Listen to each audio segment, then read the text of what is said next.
La Bible en un an, lecture du 5 janvier. Matthieu, chapitre 5, versets 1 à 26.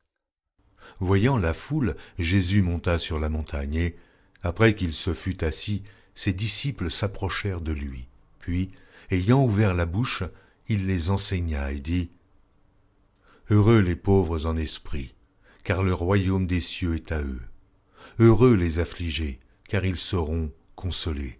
Heureux les débonnaires, car ils hériteront la terre.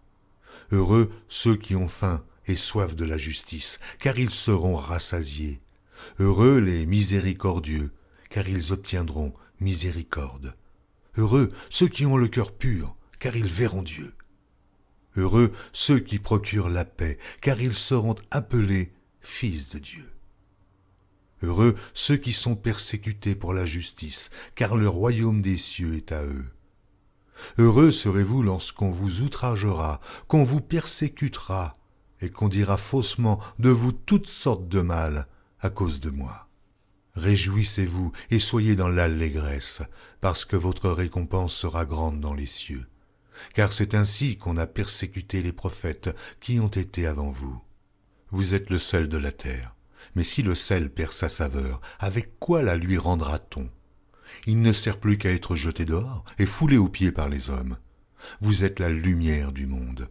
Une ville située sur une montagne ne peut être cachée, et on n'allume pas une lampe pour la mettre sous le boisseau, mais on la met sur le chandelier, et elle éclaire tous ceux qui sont dans la maison.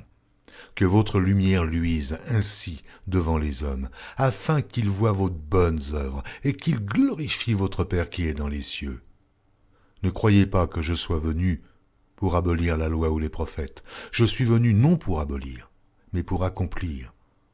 Car je vous le dis en vérité, tant que le ciel et la terre ne passeront point, il ne disparaîtra pas de la loi un seul iota ou un seul trait de lettre jusqu'à ce que tout soit arrivé. Celui donc qui supprimera l'un de ces plus petits commandements et qui enseignera aux hommes à faire de même sera appelé le plus petit dans le royaume des cieux. Mais celui qui les observera et qui enseignera à les observer, celui-là sera appelé grand dans le royaume des cieux. Car je vous le dis, si votre justice ne surpasse celle des scribes et des pharisiens, vous n'entrerez point dans le royaume des cieux. Vous avez entendu qu'il a été dit aux anciens : « Tu ne tueras point. » Celui qui tuera mérite d'être puni par les juges. Mais moi, je vous dis que quiconque se met en colère contre son frère mérite d'être puni par les juges. Que celui qui dira à son frère « Raka » mérite d'être puni par le Sanhédrin, et que celui qui lui dira insensé mérite d'être puni par le feu de la Guéhenne. Si donc tu présentes ton offrande à l'autel, et que là, tu te souviennes que ton frère a quelque chose contre toi, laisse là ton offrande devant l'autel, et va d'abord te réconcilier avec ton frère, puis viens présenter ton offrande. Accorde-toi promptement avec ton adversaire pendant que tu es en chemin avec lui, de peur qu'il ne te livre au juge, que le juge ne te livre à l'officier de justice et que tu ne sois mis en prison. Je te le dis en vérité, tu ne sortiras pas de là que tu n'aies payé le dernier cadran. Genèse, chapitre 11. Toute la terre avait une seule langue et les mêmes mots. Comme ils étaient partis de l'Orient, ils trouvèrent une plaine au pays de Shinaër, et ils y habitèrent. Ils se dirent l'un à l'autre : « Allons, faisons des briques et cuisons-les au feu. » Et la brique leur servit de pierre, et le bitume leur servit de ciment. Ils dirent encore : « Allons, bâtissons-nous une ville, et une tour dont le sommet touche au ciel, et faisons-nous un nom, afin que nous ne soyons pas dispersés sur la face de toute la terre. » L'Éternel descendit pour voir la ville et la tour que bâtissaient les fils des hommes. Et l'Éternel dit : « Voici, ils forment un seul peuple et ont tous une même langue. Et c'est là ce qu'ils ont entrepris. Maintenant, rien ne les empêcherait de faire tout ce qu'ils auraient projeté. Allons, descendons et là, confondons leur langage, afin qu'ils n'entendent plus la langue les uns des autres. » Et l'Éternel les dispersa loin de là sur la surface de toute la terre. Et ils cessèrent de bâtir la ville. C'est pourquoi on l'appela du nom de Babel, car c'est là que l'Éternel confondit le langage de toute la terre. Et c'est de là que l'Éternel les dispersa sur la face de toute la terre. Voici la postérité de Sem. Sem, âgé de 100 ans, engendra Arpachad, 2 ans après le déluge. Sem vécut après la naissance d'Arpachad 500 ans, et il engendra des fils et des filles. Arpachad, âgé de 35 ans, engendra Shélach. Arpachad vécut après la naissance de Shélach 403 ans, et il engendra des fils et des filles. Shélach, âgé de 30 ans, engendra Héber.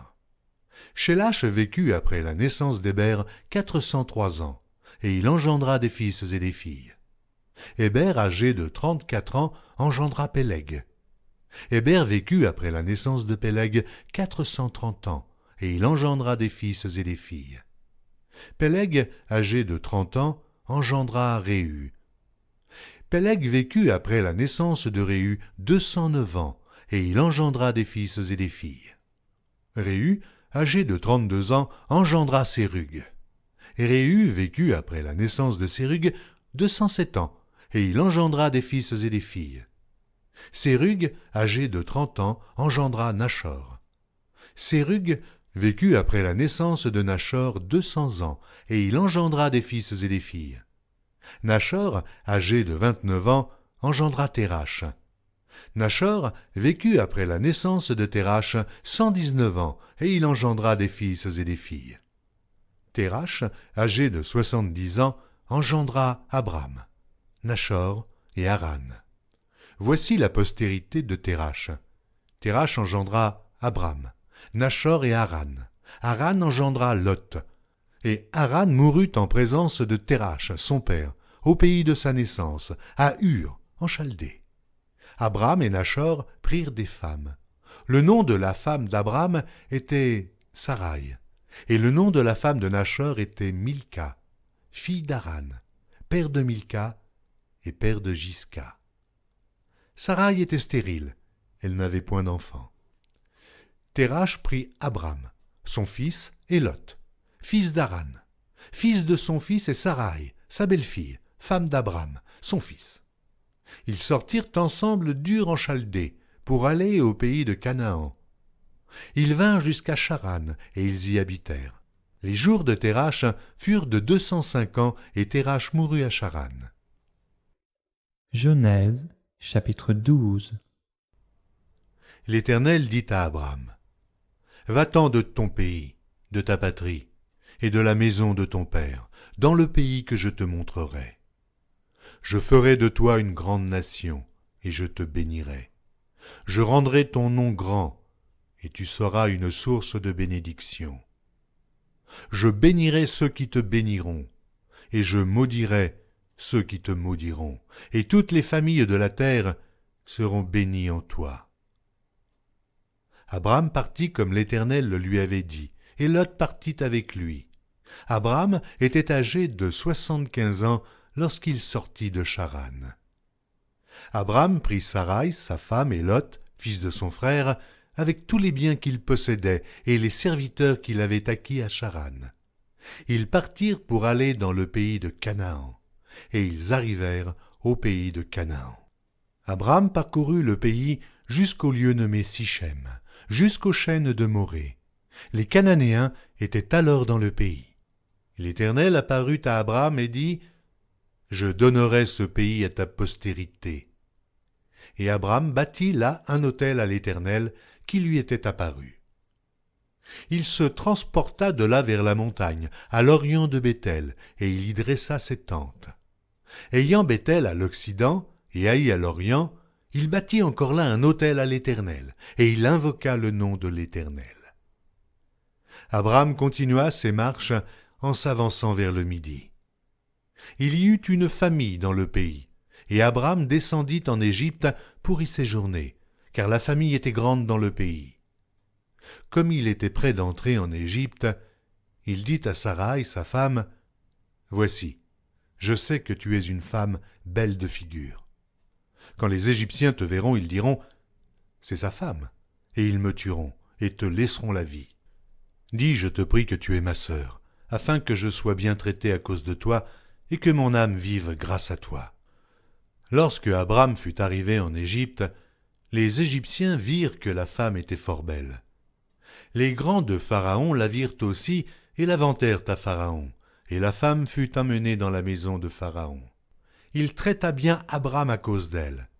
Et Abram reçut des brebis, des bœufs, des ânes, des serviteurs et des servantes, des ânesses et des chameaux. Mais l'Éternel frappa de grandes plaies Pharaon et sa maison au sujet de Saraï, femme d'Abram. Alors Pharaon appela Abram et dit, « Qu'est-ce que tu m'as fait? Pourquoi ne m'as-tu pas déclaré que c'est ta femme? Pourquoi as-tu dit c'est ma sœur? Aussi l'ai-je prise pour ma femme. Maintenant voici ta femme, prends-la et va-t'en. » Et Pharaon donna l'ordre à ses gens de le renvoyer, lui et sa femme, avec tout ce qui lui appartenait. Genèse, chapitre 13, versets 1 à 4. Abram remontait d'Égypte vers le midi, lui, sa femme et tout ce qui lui appartenait, et Lot avec lui. Abram était très riche en troupeaux, en argent et en or. Il dirigea ses marches du midi jusqu'à Béthel, jusqu'au lieu où était sa tente au commencement, entre Béthel et Haï, au lieu où était l'autel qu'il avait fait précédemment. Et là, Abram invoqua le nom de l'Éternel. Psaume, chapitre 5. Au chef des chantres, avec les flûtes, psaume de David. Prête l'oreille à mes paroles, ô Éternel, écoute mes gémissements. Sois attentif à mes cris, mon roi et mon Dieu, c'est à toi que j'adresse ma prière. Éternel, le matin tu entends ma voix, le matin je me tourne vers toi et je regarde, car tu n'es point un Dieu qui prenne plaisir au mal. Le méchant n'a pas sa demeure auprès de toi. Les insensés ne subsistent pas devant tes yeux. Tu es tous ceux qui commettent l'iniquité. Tu fais périr les menteurs. L'Éternel abhorre les hommes de sang et de fraude. Mais moi, par ta grande miséricorde, je vais à ta maison, je me prosterne dans ton saint temple avec crainte. Éternel, conduis-moi dans ta justice à cause de mes ennemis. Aplanis ta voix sous mes pas, car il n'y a point de sincérité dans leur bouche, leur cœur est rempli de malice. Leur gosier est un sépulcre ouvert, et ils ont sur la langue des paroles flatteuses. Frappe-les comme des coupables, ô Dieu, que leurs desseins amènent leur chute. Précipite-les au milieu de leurs péchés sans nombre, car ils se révoltent contre toi. Alors, tous ceux qui se confient en toi se réjouiront. Ils auront de l'allégresse à toujours, et tu les protégeras. Tu seras un sujet de joie pour ceux qui aiment ton nom, car tu bénis le juste, ô Éternel. Tu l'entoures de ta grâce comme d'un bouclier. Proverbes, chapitre 1, versets 24 à 28. Puisque j'appelle et que vous résistez, puisque j'étends ma main et que personne n'y prend garde, puisque vous rejetez tous mes conseils et que vous n'aimez pas mes réprimandes, moi aussi je rirai quand vous serez dans le malheur. Je me moquerai quand la terreur vous saisira, quand la terreur vous saisira comme une tempête et que le malheur vous enveloppera comme un tourbillon. Quand la détresse et l'angoisse fondront sur vous, alors ils m'appelleront et je ne répondrai pas. Ils me chercheront et ils ne me trouveront pas.